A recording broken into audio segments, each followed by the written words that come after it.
Hey folks, Nick here from Another BookTube channel, and today I'll be talking a little bit about Something Wicked This Way Comes by Ray Bradbury. This will be a little bit of a review, a little bit of just like a ramble about this book, because I love this book. I've read this is my third time reading it, and it's one of my favorite books of all time. I think it's one of the most beautiful books ever written.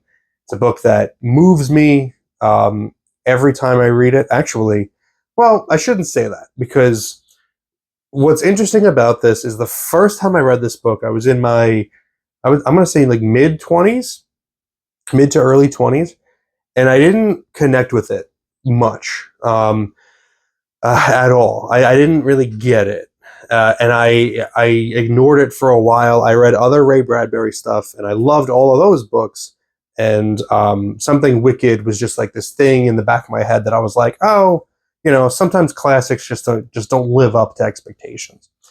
And then I reread it. I don't think it was last year, maybe a couple years ago. Now I'm in my my early 30s. A good chunk of time has passed.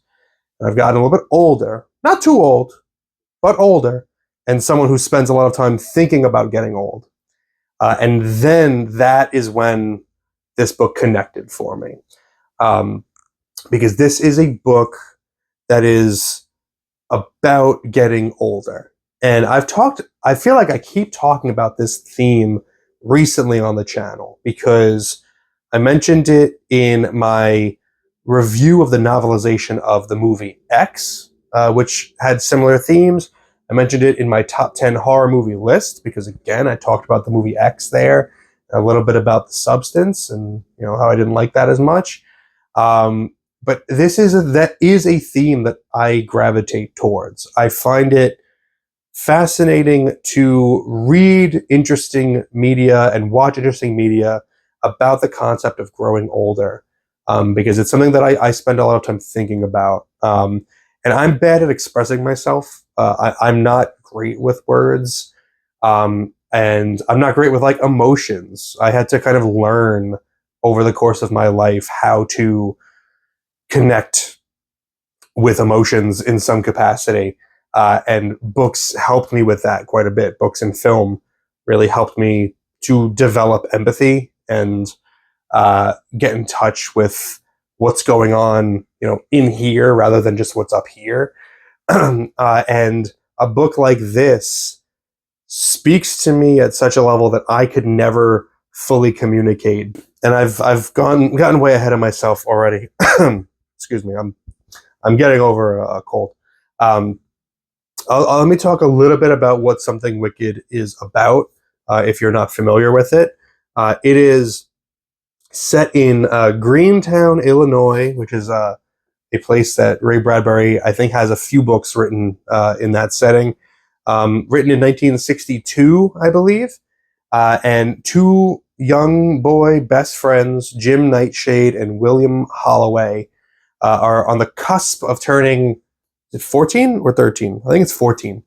But they were both born within minutes of each other, and their birthdays are right around Halloween, November 1st, like that cusp. And to their small town, a carnival comes. The Cougar and Dark's Pandemonium Shadow Show. And with this carnival coming to town, strange things start to happen. They meet the head of the carnival, who's the illustrated man, who is Dark, Mr. Dark, and people around the town start to kind of disappear. And Jim and Will have a very strong sense that the carnival is behind those disappearances. Now, the thing that I found maybe difficult the first time I read Something Wicked is the plot of it is not really the strongest aspect of it. I would not really call this a story-driven book. The story I find more to be a background to the coming-of-age story that's really being told here. And so a new reader coming into this might feel frustrated about some of the ambiguities of the carnival and the intention of it and what's really going on here, like how much of this is like magic, how much of this is real. Um, there's some of that aspect of it that is kind of in the air. You just have to kind of feel it out and embrace it. And that's why I think another reason I liked this book on the second time a lot more than the first was because I knew what to expect from it, and I just embraced the just the poetic atmosphere that Ray Bradbury is creating with his writing. And once you do that, it's just so easy to just fall into this book and just commit fully, just like at a soulful level, and let the words just kind of wash over you. Because I think this is one of the most beautifully written books I've ever read. I tend to not enjoy purple prose, flowery prose, poetical nonsense. I'm not really a poetry guy, but I think that this is a book that is basically, in my opinion, kind of written as a really long poem. Doesn't rhyme, but the imagery that is drawn up by Bradbury is so beautiful and so special, and it gets to the core of me so perfectly. And no other writer is able to accomplish that for me. It's Bradbury, and like Neil Gaiman's able to do it a bit as well. And I think he is very inspired by Bradbury's writing, so that makes sense. And I would like to read just an example of that writing very quickly. I think maybe one of the best openings to a book ever. This opening paragraph is one of my favorites to a book that I've ever read. First of all, it was October, a rare month for boys. Not that all months aren't rare, but there be bad and good, as the pirates say. Take September, a bad month. School begins. Consider August, a good month. School hasn't begun yet. July, well, July's really fine. There's no chance in the world for school. June, no doubting it, June's best of all, for the school doors spring wide and September's a billion years away. Um, I'm a long time removed from having a summer vacation, but that I could, I'm, I'm emotional just thinking about those lines because I remember that so clearly of that last day in June, that last day of school in June, where you know you're never going to have to go back to school again. Like there's part of you knows you do. It's going to come. The day will come. But for now, it might as well be a billion years away. I remember it so clearly, and there's so much of that throughout this book that just brings me back to my childhood and parts of my childhood that I never had. These are kids in the 60s, early 60s. So me growing up in the 90s, already there's the leaps in technology and what I had available to me that they didn't, already a huge amount of difference.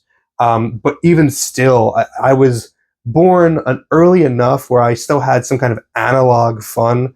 And my great fear is that this book will not connect with newer generations because they're growing up with TikTok and just their smartphones and tablets, and they have access to everything on this one square that they keep in their pocket. And there's a really wonderful succession of lines in here that made me sad, which is, who has more pockets than a magician? A boy. Whose pockets contain more than a magician's? A boy's. It's a little sequence, but it made me sad because now you don't have to run around outside with a billion things in your pocket to have fun, because kids just are walking around with their phones and that's their fun, or their tablets. And I'm just worried that relatability isn't going to be there for the newer generations. It makes me a little mournful.